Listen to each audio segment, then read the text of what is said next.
Meantime, other news of the day, legislation with a local veteran's name on it is one big step closer to helping millions of vets exposed to deadly toxins. The Bay Area's Lonnie Kilpatrick didn't live to see it, but his voice and his fight are credited with helping to pass a law that would expand coverage for burn pit and Agent Orange survivors.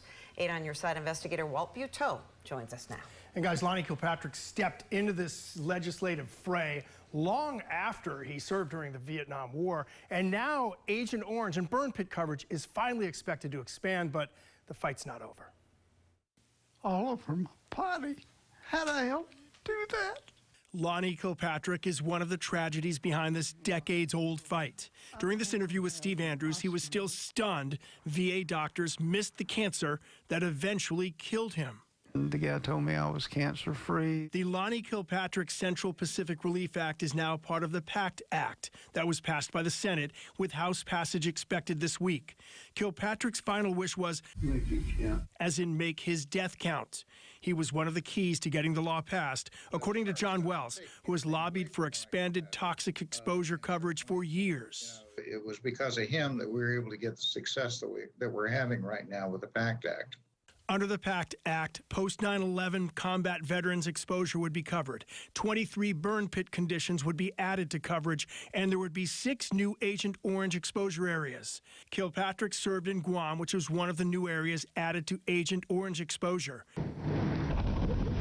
The bill's budget is nearly $300 billion over the next 10 years, but there will still be exposed veterans who are not covered, according to Wells. We're going to continue to fight as long as there's any veteran that should be covered that's not covered.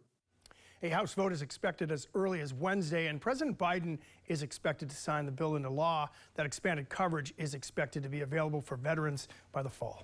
Well, and the expanded coverage is obviously an important milestone, but is the VA ready for thousands of new claims potentially? You know, it's a great question, and the short answer is probably not. That's one of many concerns. Wells tells me there is a backlog of 50,000 claims from the expansion of the Agent Orange coverage for Blue Water Navy veterans. We've reported on that as well. This new bill is expected to add to that backlog, so hopefully the VA gets into gear. They have until about the fall to make this happen for all these veterans, millions of veterans impacted. And it can't just be lip service. They have to actually get them the help they need. Right, that's right. We'll keep covering it. All right, and if you have something you'd like Walt to investigate, call our 8 on Your Side helpline, 1-800-338-0808.